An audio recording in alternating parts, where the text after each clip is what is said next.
You know, most of us really struggle to get focused, but what if that's the wrong way to think about it? What if the real secret is learning how to stay focused? Well, today we're going to break down a really fascinating approach from a magician and hypnotist, Greg Dwyer. He argues the key isn't willpower at all. It's about programming your subconscious mind. Sounds cool, right? Let's dive in. Okay, let's start with a number. And this number, well, it pretty much defines our modern struggle with distraction. Get this, 2,617. That's the average number of times a single person touches their phone every single day. Taps, swipes, clicks, and every one of those is a little interruption, right? A tiny little tear in our focus. And look, this isn't just a personal problem, an annoyance. This constant distraction, it has a staggering economic cost.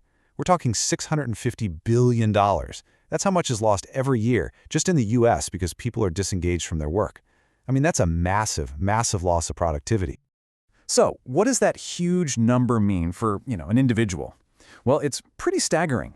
It works out to the average employee wasting 12.5 hours a week. That's more than a full workday every single week. Just gone. Poof. Lost to all the noise. And this leads to a really frustrating question, doesn't it? I mean, we all know focus is important. It's the key to getting anything done. We make New Year's resolutions, we download all the productivity apps, we try every little hack. So why does it almost never stick? Why do our best efforts just seem to fail? Well, according to Greg Dwyer, the problem is where we're looking for the solution. He says the issue is actually the part of our mind we trust the most, our conscious brain. Basically, we're trying to fix the problem of focus with the wrong tool. And it turns out that tool, our conscious mind, is super easy to trick. All right, let's try a little experiment he learned as a magician. Go on, do this with me. First, make a circle with your thumb and index finger. Got it? Now place it on your chin. Okay, take a look. Did you actually put it on your chin, or did your hand drift over to your cheek? If you're like most people, your hand went straight to your cheek. And why is that? Because you followed what you saw, not what you heard. And that little trick? It's the perfect illustration of Dwyer's main point.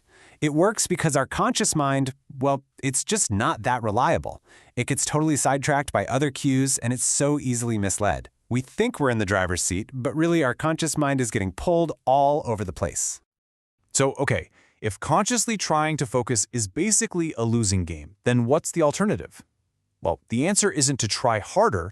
It's about shifting our whole approach, away from conscious effort and towards subconscious programming. And this is a really big shift in how we think about it.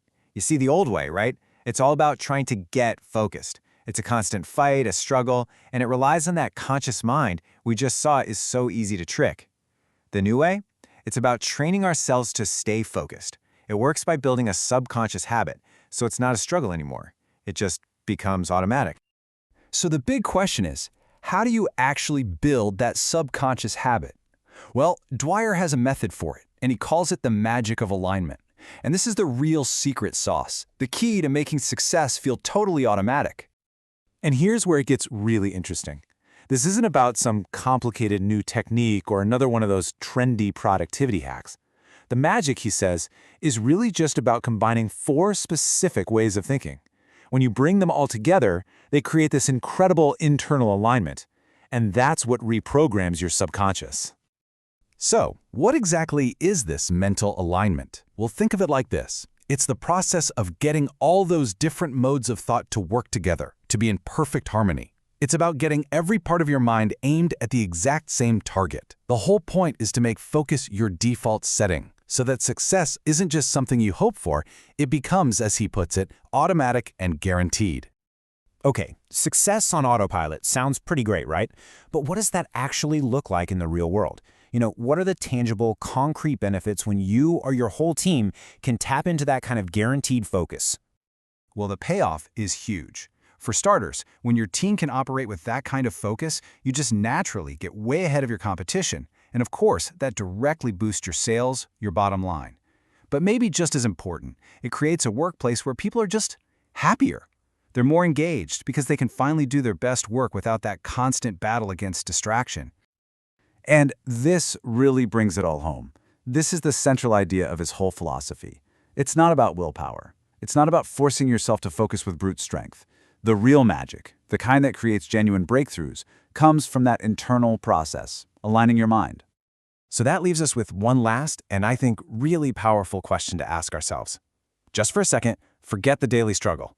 And just imagine, what could you really, truly achieve in your job, in your personal projects, in your life, if your focus wasn't something you had to fight for, but something that was just guaranteed?